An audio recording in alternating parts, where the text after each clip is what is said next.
Can I thank you for your question? I'll rush through so you get a chance to ask questions. Thank you.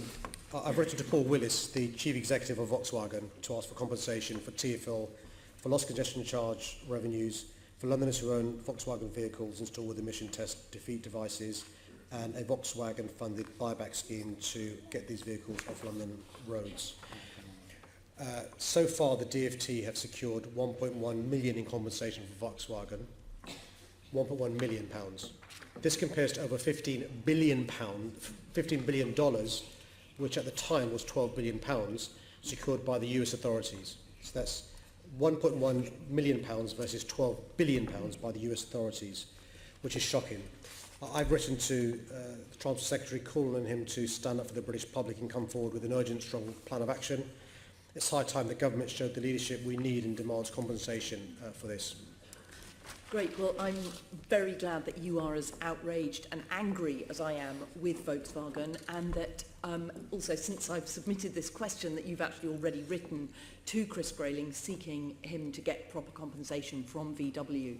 I mean, obviously that 12 billion secured by the Americans makes the 1.1 million that the government has got so far look utterly pathetic. So thank you for standing up for Londoners on that. So into my questions.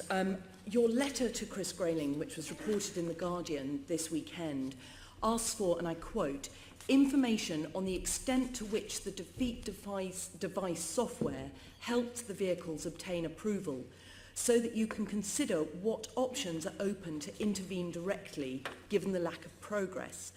What options are open to intervene directly? Does this mean that you are considering intervening with legal action against VW to recover more of the cost for Londoners if the government fails to act? Well, can I answer that this way, which is this week the European Commission have initiated the first stage of infringement proceedings against the DfT for its failure to take appropriate action against Volkswagen in the UK. Now, what troubles me is that the DfT have also been accused of refusing to share details on breaches of EU emission laws uncovered in national investigations this year with the Commission. And so, the government needs to respond to my letter. Volkswagen have written to me asking for a meeting. I'm keen to get a good deal for London. I mean, they cheated.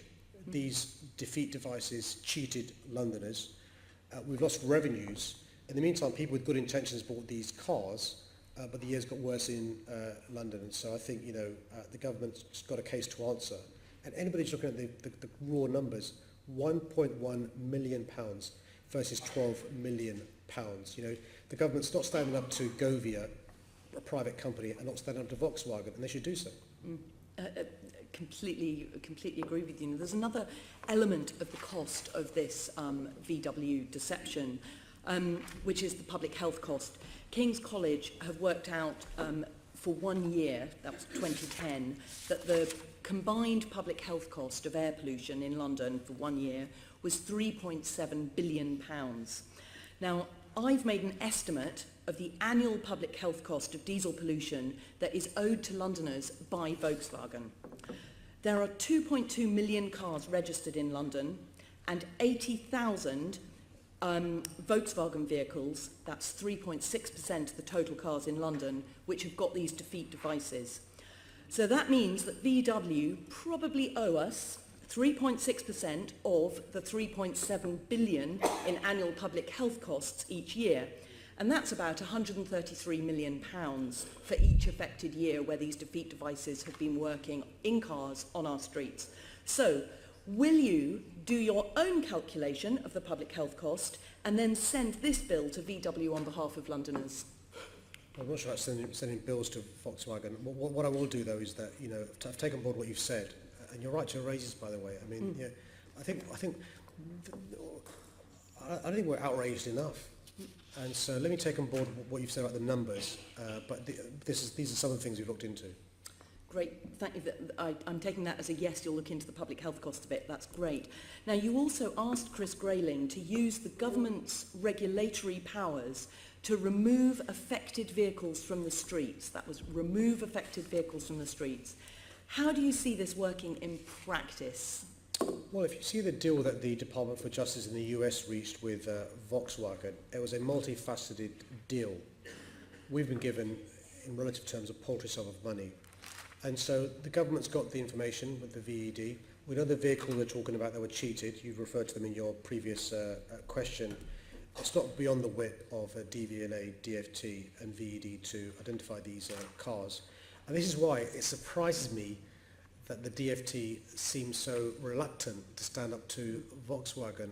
What is the Department for Transport scared of? Your guess is as good as mine, and I hope that that you'll continue to press them to use those powers. So you think that they could use those powers to actually get the vehicles off the street? Well, I think they can be rectified. I mean, the thing is, I mean, in America, what we saw was examples of vehicles being fixed, and so there's no reason why that couldn't happen as well. Because if you remember, there's a small cohort of years, 2009 to 2015. They can be rectified quite easily. Question, how many have been rectified?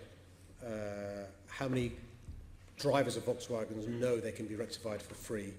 Why Volkswagen being chivied more like they were in America? Yeah, absolutely. I think I'm out of time, so thank you very much for that.